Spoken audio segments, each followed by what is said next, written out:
अस्सलाम वालेकुम and welcome to DNA debate news and analysis. और डिबेट न्यूज़ एंड एनालिसिस जो हम एक हफ़्ते से बल्कि से ज़्यादा भी हम एक ही चीज़ पे कर रहे हैं कि ये पाकिस्तान में जो पॉलिटिकल आप कह लो कि जो ट्रेन है, ये इस ट्रेन पे क्या हो रहा है। पॉलिटिकल ट्रेन अब कहीं ना कहीं आके तो बैठ गई है। लोगों ने बड़ा शोर मचाया, टेलीविज़न टॉक्स में भी मैंने देखा कि constitutional crisis. I am so glad the chief justice said there is no constitutional crisis, और उन्होंने जो एक डिसीजन दिया है वो आपके सामने है। अब इस डिसीजन को भी कोर्ट में भी खैर चैलेंज किया है या ऑब्जर्वेशन आई है। अली ज़फ़र बैरिस्टर उन्होंने कहा कि अगर पार्लियामेंट जुडिशरी में इंटरफेयर नहीं कर सकती है तो फिर जुडिशरी पार्लियामेंट में इंटरफेयर नहीं कर सकती है। अब एक एम्बिग्विटी है आर्टिकल 69, अगर आप इसको गौर से पढ़ें, प्रोसीजर पे एक बहुत बड़ी डिबेट हो सकती है कि व्हाट इज़ द प्रोसीजर। ये बड़े लॉयर से मैंने बात की है, but again that again needs to be reviewed. Let's see on that. अब बात आती है कि जो पॉलिटिकल कन्फ्यूजन है वो ख़त्म हो गई है, कल वोटिंग हो जाएगी। कल एक्सपेक्टेड है कि जो नंबर्स अपोजिशन के पास हैं जिसमें एक नया वज़ीर आज़म आ जाएगा। सो टेक्निकली आज 12 बजे तक आप कह लें कि Tehreek Insaf remains in power. जो भी एग्जीक्यूटिव ऑर्डर्स ये पास कर सकते हैं आज कर सकते हैं, और आईजी का आपने सुन लिया, देख लिया कि क्या हो रहा है क्या नहीं हो रहा है। बट जो इम्पोर्टेंट चीज़ है कि the prime minister will be making his final outgoing speech to the nation, and we hope it's a dignified speech, we hope it's a good speech। जिस तरह के एहसन इकबाल ने बात की है, मैं समझता हूँ बहुत अच्छी बात की है।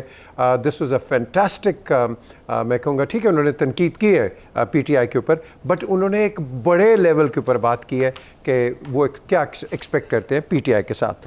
शेख रशीद उन्होंने एडवाइज़ कर दिया जी कि आप रिज़ाइन कर जाएँ, इनको मैस रेजिग्नेशन हो जाए।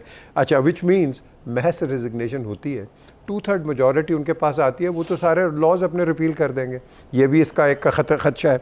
अब जो सवाल उठता है कि पंजाब की पॉलिटिकल क्राइसिस, ये हम पार्ट 2 में डिस्कस करेंगे, फिर पी का भी हम पार्ट 3 के अंदर आएंगे। लेकिन पार्ट 1 के अंदर Javed Iqbal, Iftikhar Ahmed and of course as I always call in the legendary Saleem Bukhari, क्या व्यूज़ हैं जी इस पर? Thank you so much PJ, आपने खूबसूरत इंट्रो दे दिया है। 2-3 बातें। एक तो ये है कि ये जो चेंज ऑफ गवर्नमेंट होती है, ये चाहे इलेक्शन के नतीजे में हो, चाहे इंटरिम हो, ये कोई घर की ओनरशिप या किसी प्लॉट की ओनरशिप चेंज नहीं हो रही। It's a state and it must be done in a graceful manner. चाहे प्राइम मिनिस्टर इमरान खान हो, चाहे प्राइम मिनिस्टर शहबाज शरीफ हो, जो भी हो, it has to be done in a graceful manner, because regime change जिसकी एलिगेशन लगाई इमरान खान साहब ने अमेरिका के ऊपर, मैं उसकी भी बात करूँगा ज़रूर। रजीम चेंज जब होती है तो बहुत कुछ बदलता है। It is not only the change of one face. America में देख लीजिए, जब एडमिनिस्ट्रेशन बदलती है तो 4700 people change along with the president. Is that right? So it's a रजीम change. तो हम ये एक्सपेक्ट कर रहे हैं, और मेरे ख्याल से जो सेन एलिमेंट है पाकिस्तान में, वो ये एक्सपेक्ट कर रहा है कि कल सुबह जब इजलास होगा, under the directions, under the clear verdict of the supreme court, उसको अगर ग्रेसफुल तरीके से दोनों साइडें, दूसरी साइड को भी नहीं चाहिए कि वो कोई हॉलीगनिज्म करे कि नारे लग रहे हैं इमरान खान के खिलाफ या वो, we will advise them and I hope that through this programme we can stress upon them to behave. Similarly we expect Imran Khan and his colleagues, Imran Khan himself will not do anything bad, because उसका mannerism BJ भी जानता है, मैं भी जानता हूँ, खान साहब भी जानते हैं, आप भी जानते हैं। लेकिन जो उसके हवारी हैं, जो उसके लोग हैं, जो उसके माउथ पीसेस हैं, दे मिसबिहेव।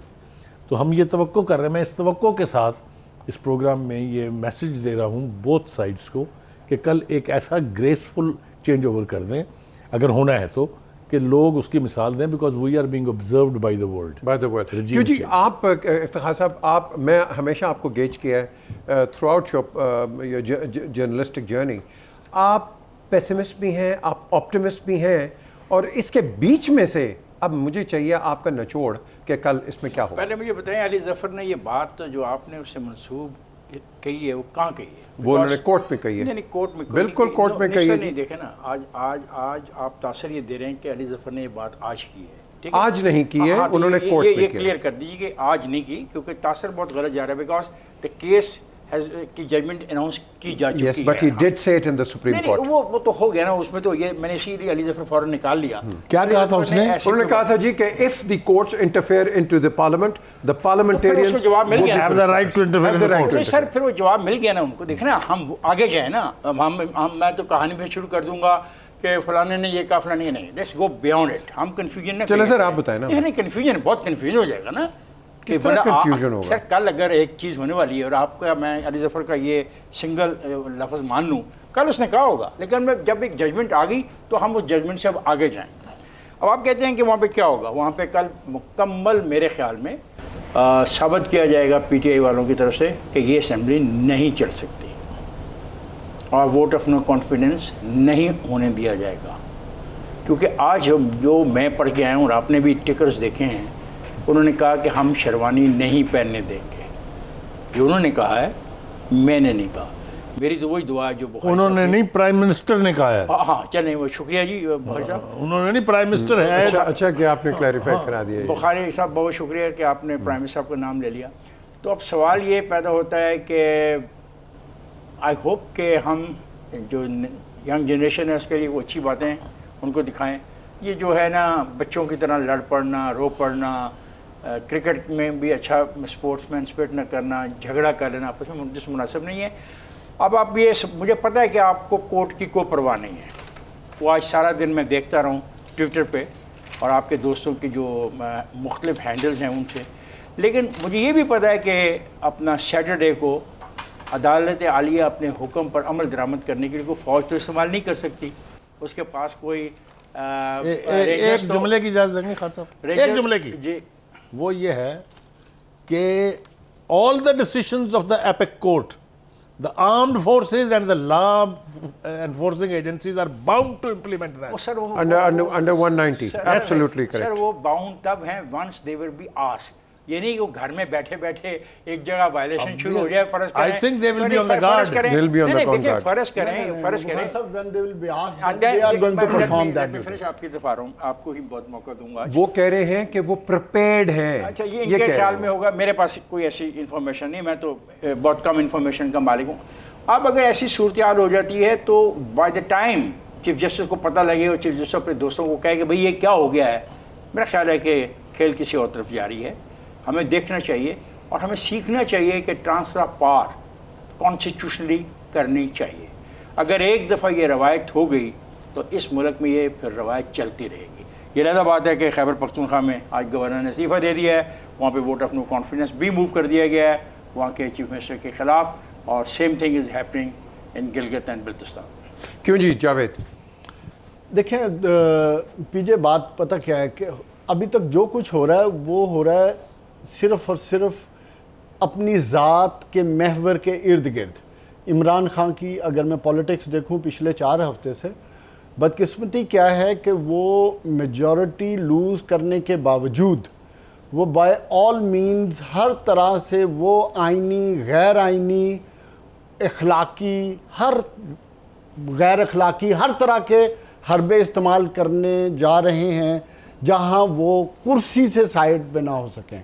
आज मैं अगर फवाद चौधरी की स्टेटमेंट्स देखूं, इंटेंशंस देखूं, कैबिनेट मीटिंग की अगर मैं बयानियाँ देखूं और जो मेरी पीटीआई के कुछ लोगों से जो गुफ्तगू हुई है, उन तमाम चीज़ों को मैं देखूं तो बुखारी साहब ये बात मुझे कहते हुए बड़ी अजीब सी लग रही है कि एक तरफ सुप्रीम कोर्ट जिसको हम मानते हैं कि आइन कानून की रखवाली और उस पर इम्प्लीमेंट करवाने वाला अल्टीमेट कॉन्स्टिट्यूशनल अदारा, ठीक है, उसकी इतनी क्लियर वर्डिक्ट के बावजूद कि प्लान ये बन रहा है कि कल short of no confidence move किस तरह खेल को लंबा किया जाए, किस तरह असेंबली में बदमज़गी की जाए। ओ अल्लाह के बंदो, आपको असेंबलियों में इस काम के लिए बिठाया गया? आप लोगों को तो बिठाया जाता है कि आइन और कानून अवाम के लिए बनता है ना, आपके लिए तो नहीं बनता। आपकी तो ऐशी है ये। अगर आप अवाम की सर्विस के लिए उधर बैठते हैं, जाते हैं, तो आपको उनकी फिक्र होनी चाहिए। उनकी फिक्र के बावजूद, जो कि नहीं है, सिर्फ एक फिक्र है क्या हम इसको लंबा कैसा करें, कैसे शेरवानी को काट दें, उसकी निकर बना दें। और यार ये क्या पॉलिटिक्स हो रही है, ट्रिवियल टॉक। ये आप 22 करोड़ कौम को, आने वाली जनरेशन को जमहूरियत का सबक सिखा रहे हो। और बुखारी साहब कल फिर आप रोना रोएंगे कि हमारे मुल्क में ये जमहूरियत क्यों नहीं आगे बढ़ रही। एक तरफ आप जुडिशल कमीशन बना के अपनी सफारती आदाब को मलिया मेट कर रहे हो, आप किसी अदारे की ना इज्जत का ख्याल कर रहे हो, ना कौम के वकार का ख्याल कर रहे हो, ना मुल्क की इकोनॉमी का ख्याल कर रहे हो, और ना पाकिस्तान की सफारती इंटरनेशनल स्टैंडिंग की बात कर रहे हो। जी और यार you want to isolate yourself in this world. इससे ज्यादा बदकिस्मती इस मुल्क की क्या हो सकती है। जावेद ने बात की एक जुडिशल कमीशन की, बड़े मजे की बात है। जुडिशल कमीशन अब क्यों बना रहे हो जब सूरी से ये एक स्टेटमेंट दिलवा चुके हो और 199 लोगों को डिक्लेयर करवा चुके हो कि they are not loyal under the article 5। तो अब जुडिशल कमीशन में क्या होगा भाई, एक बात। और बड़े मजे की बात है, जिस आदमी का नाम हम सुन रहे हैं जुडिशल कमीशन में, वो तो वैसे ही प्रेसिडेंशियल फॉर्म ऑफ गवर्नमेंट का हामी है। उसकी तकारीर देख लो, उसके लेक्चर देख लो, और वो जब वो मंगला में थे तब भी जो उनकी दोस्तियां जो हैं वो भी इसी तरीके से थी। उन्होंने तो इनकार कर दिया ना, इनको सिस्टम अच्छा वो आउट हो गया, उन्होंने इनकार बहुत अच्छा, उन्होंने बहुत, ये तो बहुत अच्छा हो गया कि उन्होंने ये जिम्मेदारी नहीं निभाई। लेकिन नहीं सोचें, नहीं आगे नहीं चले, प्राइम मिनिस्टर हाउस की सोच देखें कि अब जुडिशल कमीशन क्यों, 7 मार्च का लेटर अब जुडिशल कमीशन में क्यों भाई। मैं एक इजाज़त देंगे एक मिनट की सिर्फ। मेरा ख्याल है इमरान साहब हमें मार्जिन देना चाहिए। He is playing in bad hands. वो ये बदतमीजियाँ, ये गैर इखलाकी वाली बातें जो है ना, ये उसके करेक्टरिस्टिक का हिस्सा नहीं है। माजरत के साथ सुन लेना ना, मैं आपको इससे आगे नहीं जाने दूंगा। आप अपने हमसाये से पूछें कि ये खूबी है जो उनको इर्द गिर्द के लोग सिखा रहे हैं या उनकी अपनी है। नहीं, मैं ज़रा एक ब्रेक की तरफ चल रहा हूँ, ब्रेक के बाद वापस आता हूँ। जितना मैं इमरान को जानता हूँ बचपन से, और नवाज शरीफ भी, मैं आपको बता दूँ, ये इस तरह नहीं है जो मैंने इसको पॉलिटिक्स में देखा है। I can vouch for it and I totally agree with Bukhari साहब। ये जो कुछ लोग हैं उनके साथ जो चिमड़े हुए हैं, मेरा ख्याल है कि उनका उन्होंने बेहतर यह है कि इमरान खान ब्रेक को पे चलते सियासत छोड़ ब्रेक के बाद अगर हम उनकी आपके सामने अपनी वापस सोच नहीं आते है हैं, तो जाएं फिर then we'll सियासत take छोड़ दें। बुखारी साहब's viewpoint.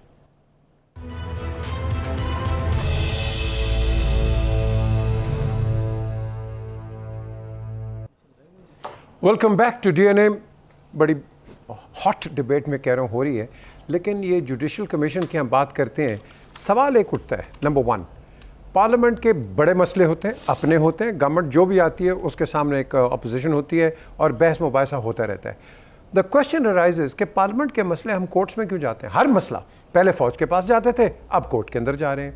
पहले कोई और मुदाखलत कर रहा था, आज हम देख रहे हैं कि सिविलियन गवर्नमेंट उसकी तरफ से ये क्या हुआ। सो ये जो जुडिशल कमीशन है, इस पे तो मैं बात करूंगा, लेकिन मैं ब्रेक से पहले बुखारी साहब से कहा था, जो हमने बात की थी कि मैं इमरान खान के जो लैंग्वेज एंड ऑल, ये कौन से वो लोग हैं जो आप कहेंगे कि उनको ये देखिए ये मुनासिब तो नहीं है, क्योंकि अब ये जा रहे हैं। ये अगर होते तो उनका नाम लेता मैं, लेकिन मुझे मजबूरन लेने पड़ रहे हैं। अभी वो हैं, हाँ, इसीलिए मैं नाम आज रात मजबूरी। देखिए जो शेख रशीद साहब हैं, जो शहबाज गिल साहब हैं, जो फवाद चौधरी साहब हैं, जो फैजुल हसन चौहान साहब हैं, जो शहजाद अकबर साहब हैं, ये वो लोग हैं जिन्होंने मिसगाइड किया प्राइम मिनिस्टर को, जिन्होंने वो काम कराए उनसे which probably he would have, Azam Khan को and then of course the principal secretary Azam Khan, जो probably शायद he could not even imagine। जो बदजुबानी है, जो हैरस करने का रवैया है, वो इमरान खान ने इन अजीम उस्तादों से सीखा जिनके मैंने नाम लिए हैं। और ये आखिरी लम्हे में भी उसके साथ जो कुछ करना चाह रहे हैं, पता नहीं कौन सा बदला ले रहे हैं उस आदमी से जिसने इन्हें ज़मीन से उठा के इतना इतना बड़ा किया है, उसके साथ ये वफा नहीं निभा रहे हैं। ये मैं कन्विक्शन के साथ कह रहा हूँ। आज भी शेख रशीद साहब जिस तरह की नाराबाजी कर रहे थे, उसका तो अब वक्त ही नहीं रहा। जिस तरह की बात ये फवाद चौधरी साहब कर रहे हैं, उन्होंने देखा नहीं कर उनके भाई के साथ क्या हुआ सुप्रीम कोर्ट के बाहर। उनको खुद को भी इसके लिए तैयार रहना पड़ेगा। ये मैं आपको बता रहा हूँ, लोग इतने बुद्धू नहीं हैं अब। We don't live in stone age, people are all educated. Social media पे आप सबके रवैये जो हैं वो एक्सपोज हो रहे हैं। खुदा के लिए जाते जाते उस शरीफ आदमी के साथ मजीद ज्यादती ना करें, उसको रिस्पेक्टेबल एग्जिट पे जाने दें। उसको डिसग्रेसफुल एग्जिट पे आप ले जाएंगे अगर, तो आप कोई उसके साथ हमदर्दी नहीं कर रहे, और बाय वर्च्यू ऑफ दिस आप उसके पूरे फ्यूचर के कैरियर से खेल रहे हैं। If he goes in a disrespectful, disregardful exit, he will have no career. I am telling you this as a responsible citizen. I love Imran Khan. I am his friend. मगर जो उनकी follies हैं आप उनकी ownership नहीं ले सकते. And I am very very sorry for this कि मैं भी नहीं. इफ्तिखार साहब, मैं आपको एक कोट भी करता हूँ. मुझे जहांगीर तरीन ने कहा, I am loyal to Imran Khan but please tell him on my behalf कि शहजाद क्या नाम जी, शहजाद अकबर एंड आज़म खान, कहते हैं इन दोनों ने हमारी दोस्ती के अंदर एक खलीज डाली है. Yeah, this is on record. Jahangir told me himself. So I've told Imran. But the question is. नहीं, मुझे पता है कल भी आपने बड़ी कोशिश की है और आपने एक मैसेज किया है प्राइम मिनिस्टर ऑफ पाकिस्तान को कि देखो ध्यान से चीज़ों को मैनेज करो, ध्यान से खेलो, बाइज़्ज़त तौर पे फैसले करो. मुझे पता है मेरे इल्म में है जो आपने मैसेज उसको किया है. It's good. अच्छे दोस्त ऐसे ही मैसेज देते हैं और यही बेहतर है हमारे पाकिस्तान के सियासतदानों के लिए कि उनके गिर्द वो लोग हों जो विंडिक्टिव इज़्म में मत बिलीव करें, जो ज़ातियात. प्लीज़ मीननेस का लफ्ज़ इस्तेमाल कर ले मेरे कहने पे. प्लीज़ यार मेरे कहने पे जो घटियापन न करें ना, उर्दू में आ जाए. अच्छा, जो घटियापन न करें. देखिए उसकी वजह है कि बाज़ारों में गलियों में जो कुछ करवाया. देखें जिस दिन नूर आलम बैठा हुआ था वहाँ पे होटल में इस्लामाबाद में, और जो उसके साथ हुटिंग हुई थी, मैंने इसी प्रोग्राम में कहा था ये मत करो, ये मत करो. आपने प्राइम मिनिस्टर साहब 4 दिन कॉल लोगों को दी कि आओ, लोग नहीं आए. जनाब प्राइम मिनिस्टर साहब सोचें कि लोग क्यों नहीं आए. क्योंकि लोग आपस में तसादम नहीं चाहते. लोग आपको वोट तो शायद दे दें लेकिन लोग तसादम में फरीक नहीं बनना चाहते. लेकिन आपके ये जो दोस्त हैं ये तसादम की तरफ आपको पुश करेंगे और मैं डर रहा हूँ कल क्या होगा, उसके बाद क्या होगा. आपने इलेक्शन कैंपेन में जाना है. एक बात याद रखिएगा, इलेक्शन कैंपेन में अगर तसादम हुआ तो उसका आपको फ़ायदा नहीं होगा. ये बात हमारी पब्लिक में आपके साथ वही होगा जो आलम के साथ हुआ. अच्छा जी, जावेद ठीक कहा इफ्तिखार साहब ने. इमरान खान को समझना ये चाहिए कि जो इस चीज़ सबसे ज़्यादा प्रोमिनेंट चीज़ इमरान खान की पिछले कई दिनों से सामने आ रही है, वो आ रही है डेस्परेशन उनकी. मैं ये समझता हूँ कि इमरान खान साहब को अब डेस्परेट नहीं होना चाहिए. एक अच्छे पॉलिटिशियन की करवा रहे हैं ना जी. छोड़े मुसाहिबीन को, स्टेक तो इमरान खान के है ना. He should understand by at the age of 70 उनको इतनी समझ होनी चाहिए स्टेक इमरान खान के हैं, ये इर्द गिर्द के लोगों के नहीं है. इस तरह के लोग आते रहेंगे जाते रहेंगे, makes no difference. Imran Khan एक पॉलिटिकल आइडेंटिटी है, पाकिस्तान की सियासत में वो रहेंगे और उनकी जितनी भी फॉलोइंग है कम या ज़्यादा वो रहेगी. और मैं ये समझता हूँ कि इमरान खान को डेस्परेट नहीं होना चाहिए, टॉलरेंस रखनी चाहिए. कल के इजलास को इज़्ज़त एहतराम के साथ लेके चलना चाहिए. ऑलरेडी इमरान खान को इस बात की समझ है कि वो अदारों के साथ कन्फ्रंटेशन की हद तक जा चुके हैं और जो अदारे हैं वो तकरीबन इमरान खान के से साइड पे हो चुके हैं. तो इमरान खान को अगर पाकिस्तान की सियासत में रहना है और पाकिस्तान की सियासत में अवाम की जिसकी वो बात करते हैं खिदमत करनी है, तो मैं ये समझता हूँ कि उनको डेस्परेशन छोड़नी पड़ेगी और बिल्कुल नॉर्मल पॉलिटिक्स करनी चाहिए. देखें at the end of the day Imran Khan के पास 150 के करीब कम से कम मैंने नेशनल असेंबली में, केपी की पूरी असेंबली है, 160-70 बंदे पंजाब में, 183. तो इनके पास बात यह कि उनके पास इतनी बड़ी अपोजिशन है और हम सब इस चीज के गवाह हैं कि Imran Khan is one of the best opposition leader. तो मैं समझता हूं कि इमरान खान को हुकूमत की जो जिद है उसको छोड़ के as a good opposition leader कौम के पास दोबारा ना चाहिए, दोबारा मैंडेट चाहिए. और अगर कौम उनको कबूल करती है तो ही should come and play his game again. जी इफ्तिखार, कितनी प्यारी बातें हम कर रहे हैं इमरान खान के बारे में. हमारे प्रोग्राम के आधे घंटे के बाद वो आपसे ख़िताब कर रहे होंगे. खुदा जाने जो हम बातें कर रहे हैं उसके करीब करीब भी वो बात करेंगे या नहीं करेंगे. और यही उनका क्राइसिस है, यही उनका प्रॉब्लम है और यही उनकी मुश्किल है कि लोग दोस्त अच्छे भी होते हैं और समझाया भी होगा. क्या कर लेंगे आप शेरवानी फाड़ देंगे, फाड़ दीजिए, शेरवानियाँ तो दोबारा चल जाएंगी. लेकिन एक बात याद रखिएगा, अगर इस पार्लियामेंट सिस्टम के अंदर आपने सुप्रीम कोर्ट ऑफ पाकिस्तान के फैसलों का एहतराम न किया तो फिर मुश्किल हो। You have to अच्छा pay मैं for इसे it. He has add to pay कर for दूं, it. जल्दी से जो जी। बड़ा इंपॉर्टेंट, देखिए अगर कल सुप्रीम कोर्ट की रूलिंग में जो आपके डिप्टी स्पीकर ने किया, अगर उसकी सजा अनाउंस हो जाती होगी। तो ट्रस्ट मी, ये depend करेगा। कल इफ्तिकार साहब, ट्रस्ट मी, कल किसी किस्म की कोई प्लानिंग ना होती। बदकिस्मती हमारे निज़ाम की क्या है कि इस निज़ाम में सजाएं नहीं है। चले सिर्फ सजाओं पे हम verdict बात है, करते मगर हैं जी। सजाएं नहीं है। एज ऑलवेज एक ब्रेक का वक्त हो गया। ब्रेक के बाद वापस आते, judicial commission, was it important, is it important? क्योंकि जो इमरान का जो व्यू पॉइंट है ये लेटर, लेकिन जिस तरह बुखारी साहब ने कहा letter is out of the window, but in the larger longer interest जो पुराना आपका हिस्टोरिकल रिकॉर्ड आ रहा है, आपके लीडर्स किस तरह एग्जिट करते हैं, शुड दिस बी इन्वेस्टिगेटेड? इस पर हम बात करेंगे इस ब्रेक के बाद।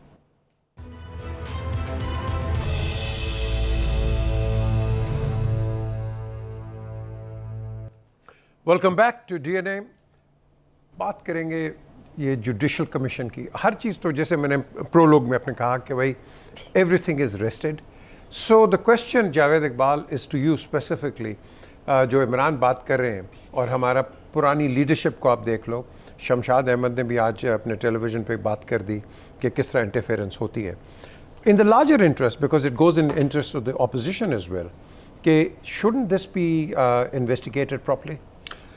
पीजे, मैं ज़ाती तौर पे महसूस करता हूँ कि इमरान खान जो पिछले 30 दिन की सियासत कर रहे हैं, उनकी सारी सियासत इस लेटर के इर्द गिर्द चल रही है और इसी लेटर पे खेलते हुए वो अपनी इस इनिंग्स को भी बचाने की कोशिश कर रहे हैं और अपनी आने वाली इनिंग्स के लिए भी तैयारी कर रहे हैं। और इमरान खान समझते हैं कि उनके पास अगले इलेक्शन के लिए अवाम में दोबारा अपनी तमाम जो फॉलीज़ हैं उनको कवर करने के लिए सिर्फ एक ऐसा इशू रह जाता है जिससे वो कवर करके अपने पॉलिटिकल सर्वाइवल से लेके उसको आगे तक ले जा सकते हैं। पॉलिटिकल सर्वाइवल कैसे इसमें? Political survival in a sense कि जब आपकी पार्टी 3-3, 4-4 हिस्सों में बट रही हो और आपके अपने ही बंदे आपका साथ ना दे रहे हो, तो आपको अपनी पार्टी को कंसोलिडेट करके इकट्ठा रखना मुश्किल होता जा रहा है, क्योंकि पावर में पॉलिटिक्स और होती है, अपोजिशन की पावर पॉलिटिक्स कोई और होती है। तो उस कॉन्टेक्स्ट में बात कर रहा हूं मैं, ठीक है। तो अब ये जो कमीशन बनाया आज, उसके पीछे वजह यह है कि इमरान खान उसी पॉलिटिकल, जिसकी मैं बात कर रहा हूँ, अपनी पॉलिटिकल सर्वाइवल की बात कर रहे हैं। ये लेटर, अब मैं ये समझता हूँ कि इमरान खान ने पाकिस्तान के, आप कहना चाह रहे हैं गवर्नमेंट की सर्वाइवल के लिए? नो नो नो नो, अपनी गवर्नमेंट तो उनकी रहे ना रहे, उससे makes no difference. Most important thing now, Imran Khan की अपनी पॉलिटिकल सर्वाइवल, उन्होंने इसको पॉलिटिकल रंग दे दिया है। और वो एक और आखिरी बात करके वो ये और उस चीज़ का भी लिहाज नहीं कर रहे बुखारी साहब कि पाकिस्तान के सफारती तौर पे क्या सिचुएशन बनेगी और इस लेटर की वजह से जो डिप्लोमेटिक वर्ल्ड में पाकिस्तान की स्टैंडिंग क्या होगी। और इसी कॉन्टेक्स्ट में कमीशन बनाया, उसी कमीशन के सरबराह ने इनकार कर दिया। मैं तो रिकमेंड करूंगा इस शो के तवज्जुह से कि जितने डेस्परेट इमरान खान हुए हैं, इस कमीशन के खुद ही सरबराह बन के तो खुद ही वर्डिक्ट दे दें, ताकि उनके लिए भी आसानी हो और आगे पॉलिटिक्स भी आसान हो जाए। सर, मैं ये कहूँगा इमरान साहब, 7 मार्च को क्यों नहीं कमीशन बनाया? मेरा तो छोटा सा सवाल है। और जहाँ तक आप ये कहते हैं ना, vote of no confidence, vote of no confidence, vote of no confidence तो आपके ख़िलाफ़ बहुत पहले से आ गया था। आपको शायद याद नहीं है कि वोट ऑफ कॉन्फिडेंस कब आया था? जब पीडीएम ने फैसला किया था अपने प्रोग्राम में, तब से आपके खिलाफ वोट ऑफ नो कॉन्फिडेंस आ गया है। आपको याद नहीं रहता? मैं तो हैरान हूँ कि आप भूल क्यों जाते हैं और आप चीज़ों को तासुर करने की कोशिश कर रहे हैं कि इस लेटर से पता चला कि वोट ये नहीं कि ये इस किस्म की बातें करने का कोई फ़ायदा है। मैं नहीं समझता कि आपको ऐसा करना चाहिए। और मोर ओवर, ये पीजे आपकी बहुत हमायत करते हैं। पीजे ने आपको कल मैसेज भी किया है। पीजे की हमायत भी उस वक्त तक कामयाब हो सकती है जब आपको समझ आ जाए। अब आपको समझ ही नहीं आ रही, तो पीजे जैसे आपके जितने दोस्त दुनिया भर में बैठे हैं, आप उनकी बात सुनने को तैयार ही नहीं है। आपने फैसला किया है कि मैं आखिरी गेंद तक लड़ूंगा। और भाई, ये क्रिकेट मैच नहीं है, ये पार्लियामेंट है। पार्लियामेंट के अपने आदाब हैं, पार्लियामेंट के अपने कवायद और ज़वाबत हैं, उसके ताबे चलें। कल आप, मुझे पता है कल क्या प्रोग्राम आपने बनाया हुआ, मैं उसका इजहार कर चुका हूँ। मैं खुल के सारी तफसीलात नहीं बताता, कैसे आएगा, तलावत कुरान पाक के बाद क्या होगा, कौन खड़ा होगा, क्या से हुल्लड़बाजी शुरू होगी, और जब हुल्लड़बाजी नहीं होने दी जाएगी उनको उकसाया जाएगा कि लड़ाई हो जाए और कहा जाए कि ये ख़त्म हो गया मामला। ये प्लीज़, हम सब देख रहे हैं, हम सब देख रहे हैं, तारीख देख रही है। प्लीज़। ओके जी सर, दो गुजारिशात है मेरी। पहली बात तो ये है कि मैं पहले सिर्फ सोचा करता था, लेकिन 2-3 चीज़ों ने मुझे ये बता दिया है कि जो पूरी टीम है इमरान खान साहब की, उनको पता ही नहीं है कि अमूर सल्तनत क्या होते हैं और रमूज़ सल्तनत क्या होते हैं। कैसे मैंने कहा, ये क्यों कहा मैंने? पहली बात ये थी कि उस लेटर को इस तरह से मिसयूज़ करना, कोई seasoned matured political party, political government ऐसा नहीं करती। उसके बाद आपने जो कमीशन बनाने वाली हरकत की है, ये भी आपको नहीं पता कि जब सुप्रीम कोर्ट वर्डिक्ट दे दे तो उसके बाद कमीशन नहीं बन सकता। इसके बाद जिस तरह का आप हुल्लड़बाजी कल करना चाहते हैं, जो रिपोर्ट हुआ, अल्लाह करे ऐसा ना हो। हाँ, रिपोर्टेड है, it is reported. We don't have the exact tape recorder जो अंदर बातें हुई हैं, but this has been told by your MNAs and your colleagues to their friends personally और मुख्तलिफ जगह पे ट्वीट करके। ये जो कुछ आप कल करने जा रहे हैं, ये भी तरबियत नहीं है as politician, as ministers, as statesman और एज ए पार्लियामेंटेरियन। ना आपको डेमोक्रेटिक वैल्यूज़ का कोई एहसास है, ना आपको हुकूमत की वैल्यू सिस्टम का कोई पता है। आपके पास बड़े बड़े इकोनॉमिक एरिस्टोटल भी थे, असद उमर साहब जैसे, नहीं चले वो, लेकिन आपने सीख के नहीं दिया। फिर आपने बाहर से मंगाने शुरू किए, वो आपके लोगों ने नहीं चलने दिए। चारों के चारों जो फाइनेंस मिनिस्टर थे आपके, सीजनड, आजमाए हुए सारे थे, लेकिन आपके लोगों ने उनको भी नहीं चलने दिया। खुदा के लिए इमरान खान साहब, इनके चुंगल से बाहर आए। आपका अभी भी कद काट बहुत बड़ा है। इमरान खान को बुखारी साहब, आपकी जो कता कलामी एक बात मैं ऐड कर दूं कि इमरान खान को एक बात समझना चाहिए कि सुप्रीम कोर्ट के वर्डिक्ट आने के बाद एक दिन में डॉलर तकरीबन 3.5 रुपए हिस्टोरिकली रिवाइव किया। 1 सेकंड, एक ओवरऑल इकोनॉमी में एक बेहतर फील हुआ है। आज मैं बैठा हुआ था बुखारी साहब, आज मैं पंजाब के टॉप इंडस्ट्रियलिस्ट के साथ बैठा हुआ था, 15-20 थे हम लोग, डिस्कशन कर रहे थे। अक्रॉस द बोर्ड हर बंदे ने सुप्रीम कोर्ट के वर्डिक्ट को इस तरह सल्यूट किया है, और उसके पीछे सिर्फ एक रीजन थी कि यार मुल्क में स्टेबिलिटी आनी चाहिए। इस वर्डिक्ट ने कंफ्यूजन खत्म कर दी, मिसअंडरस्टैंडिंग खत्म कर दी, उसने स्टेबिलिटी क्रिएट की। 3.25 रुपए डॉलर रिवाइव हुआ। अब आने वाली हुकूमत के लिए मसाइलों में सबसे बड़ा इशू होगा कि इस इकोनॉमी को कैसे रिवाइव करना। Just 1 second only. 6 फरवरी को तहरीक अदम एतमाद का फैसला किया गया, 6 फरवरी को, ओके, और 20 सितंबर को पीडीएम के एलामिये में अदम एतमाद थी। इट इज़ फॉर द पिछले साल it is for the information of my viewers कि जनाब पिछले साल 20 सितंबर को पीडीएम के एलामिये में था वोट ऑफ नो कॉन्फिडेंस, और 6 फरवरी को तहरीक अदम एतमाद के बारे में इनकी मुलाकात हुई। It was known to everyone. Let me add one more date. 20 दिसंबर 2020 को आपने खुद कहा, लाए मेरे खिलाफ वोट ऑफ नो कॉन्फिडेंस। पूरी अपोजिशन को आपने इनवाइट किया कि लेके आए। ये तो इनकी आपने सारों के एक अपने अपने व्यू पॉइंट सुना, बिल्कुल everybody has their own view points.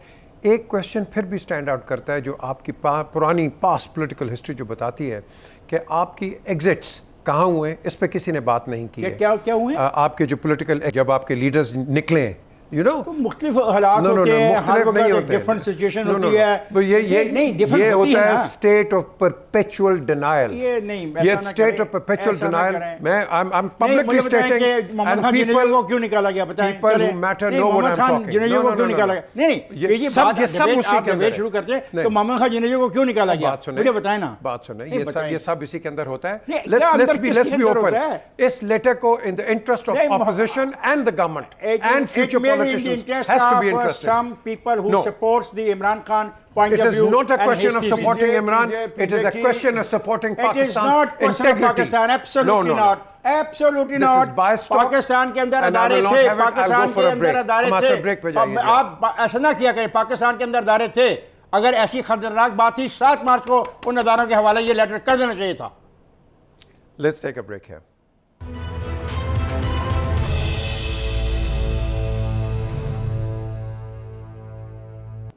Welcome back to DNA.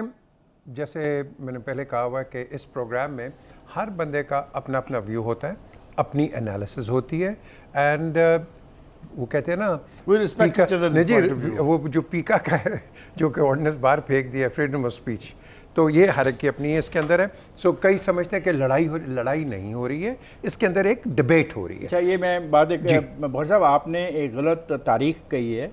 7 मार्च को ये लेटर सिक्योरिटी कमेटी के आगे नहीं पेश किया गया, नेशनल सिक्योरिटी कमेटी अच्छा, आप प्रॉपर लफ्ज़ तो इस्तेमाल करें ना। जी 7 मार्च को ये लेटर आया, जी मैं ये कह रहा था। उसके बाद अंडों पे बैठ गए, फिर 27 मार्च को लहरा दिया, 28 मार्च को नेशनल सिक्योरिटी कमेटी जी में तो रखा। अब I sit corrected ना खान साहब। Thank you. अब मेरा ये मुतालबा है कि आप इसको डिक्लासिफाइड कर दें, लोगों को बता दें। अब आप ये जो खेल करना चाह रहे हैं ना, कल हम वहाँ पे आप देखें क्या खूबसूरत बातें, फिर आप कहते हैं मैं नाराज़, आप मुझसे हो जाते हैं कि मैं इमरान साहब के बारे में कहता हूँ। ये चाहे मैं आपसे नाराज हो जाता हूँ फिर जब आप मेरी नहीं देखिए सुनते। क्या प्रोग्राम क्या है, हम कहेंगे जी हम कैमरा में करना चाहते हैं प्रोसीडिंग, गाड़ियाँ गुड़ियाँ सारी खाली कराई जाएँ, अगर जर्नलिस्ट वहाँ पे गए सबको निकाला जाए, हम कैमरा में करना चाहते हैं ताकि vote of no confidence move ना हो। और अगर वो कहें कि vote of no confidence move करना है तो आप कहें लोगों देखो ये इतने लालची हैं, इनको अपनी शर्वानियों की इतनी पड़ी हुई है कि हम इनको कॉन्फिडेंस में लेना चाह रहे थे और इन्होंने परवाह नहीं की। अब बताएं इन लोगों का क्या हश्र करना है। जो मर्जी ये If I was there, मैं कहता खोलो लेटर, स्पीकर साहब बुखारी साहब, सुप्रीम कोर्ट की जो कल की वर्डिक्ट है वो इतनी सिक्का बंद वर्डिक्ट और कॉम्प्रिहेंसिव है कि उसने हर चीज प्रिसाइजली करके बता दिया कि इतने बजे ये होना है और सेम डे पे आपने करना है। इसलिए प्लीज उस वर्डिक्ट के बारे में जो हशर किया है इनके दोस्तों और साथियों ने ट्विटर के ऊपर, फेसबुक पर, खुदा की कोई फर्क नहीं कसम उससे पड़ता। समझ आती है कि पाकिस्तान का फ्यूचर किधर है। देखना, इसी वजह से जो मैं अगली बात करने जा रहा हूं कि हर चीज का एक कानूनी पहलू होता है और दूसरा सियासी पहलू होता है। पीटीआई के जो लोग हैं वो पहुंचे भी तो सभी, अच्छा, वो कानूनी पहलू को तो देख नहीं रहे ना, अब वो हर चीज को सियासी पहलू के तौर पर लेके जा रहे हैं। चाहे वो सुप्रीम कोर्ट की वर्डिक्ट है, चाहे वो लेटर का मामला है, चाहे नो कॉन्फिडेंस मूव है, चाहे कल जिस तरह उन्होंने अनाउंस किया है कि हम इन कैमरा सेशन कॉल करके जो इसके मुख्तलिफ इक्तबासात हैं उनको शेयर करेंगे अपने पार्लियामेंटेरियन के साथ और उसको लंबा करेंगे। नहीं, अगर ये इनकार करे तो हम कहेंगे देखो ये अमेरिकन एजेंट थे, इन्होंने बात सुननी नहीं चाहिए, इन्होंने खत नहीं देखना चाहा, इनको लालच था अपनी शेरवानियों का। खान साहब, आप सिर्फ एक बात समझ लें कि इमरान खान, जो मैं बार बार कह रहा हूं चीख के, पिछले 25-20 दिन की जो सियासत कर रहा है वो सारा अपना पॉलिटिकल पहलू है उसको लेके चल रहा है। क्यों जी बुखारी साहब? जी देखें, मुझे तो इस हवाले से ये बात करनी है एज ए पाकिस्तानी ऑल्सो, कल का दिन खुदा करे कि खैरियत से गुजरे। इतनी बदमिज़गी ना हमारा सिस्टम अफोर्ड कर सकता है, ना हमारी असम्बली अफोर्ड कर सकती है, ना सुप्रीम कोर्ट इसकी इजाज़त दे सकती है। लेकिन इस बार मुझे मियाँ मोहम्मद बख्श का एक शेर याद आ रहा है, अगर आप मुझे इजाज़त देंगे तो मैं कह दूंगा उसको। पंजाबी में, नीचा दी अशनाई कोलों फैज़ किसे नहीं पाया, किक्कर ते अंगूर चढ़ाया, हर गोशा जख्माया। ये हमारे मुल्क का हाल कर दिया। ये आपने हमारे मुल्क का हाल लफ्ज़ ऐसा इस्तेमाल किया है जो बड़ा उसके बहुत सारे मायने निकल सकते हैं, टची है। मतलब उसके बहुत सारे मायने निकल सकते हैं जी। टची है ये नहीं, अच्छा। नहीं, मैंने तो सिंसियरिटी से एक सूफी कलाम है। मैं अपने मुल्क के दर्द में मैंने कहा किसी के ऊपर इसका कलाम के एक लफ्ज़ के बारे में कहा कि वो बड़ा अजीब सा। चले जी, एक बात सिर्फ है, ये बड़े शैतान है ये। खान को और उनकी पॉलिटिकल पार्टी के लोगों को देखें, अब बचकाना सोच से निकल आना चाहिए। After all they are representing 22 crore लोग, ठीक है, 22 करोड़ लोगों के इकोनॉमिक सर्वाइवल का सवाल है। तो इनको इस बचकाना और इमेच्योर पॉलिटिकल थिंकिंग से बाहर निकल के एक अच्छी सियासत करनी चाहिए, लॉन्ग टर्म करनी चाहिए, अगली करनी चाहिए, ताकि इसमें मुल्क और कौम $4 बेहतर हो गए, $4 बेहतर हो गए। So let's be little bit more. I am hoping the best. या इंशाल्लाह, This is what I'm expecting from them. We'll do that. चलें जी, प्रोग्राम का वक्त ख़त्म हो रहा है। Thank you. ये हम यहाँ बैठते हैं, डिस्कस करते हैं, लेकिन एक चीज़ जो कि कई चीज़ें होती हैं हम कैमरे के आगे बात नहीं कर सकते, उसमें we have to look after the national interest. लेकिन याद रखें, जब हम बाहर की बात करते हैं तो he knows better than anybody कि आपको कई इशारे मिल जाते हैं और वो इशारों, अगर मेरी फेवर में है तो वो इशारा बहुत अच्छा है, किसी और की फेवर में इशारा बड़ा ख़राब है। ये एक रियलिटी है।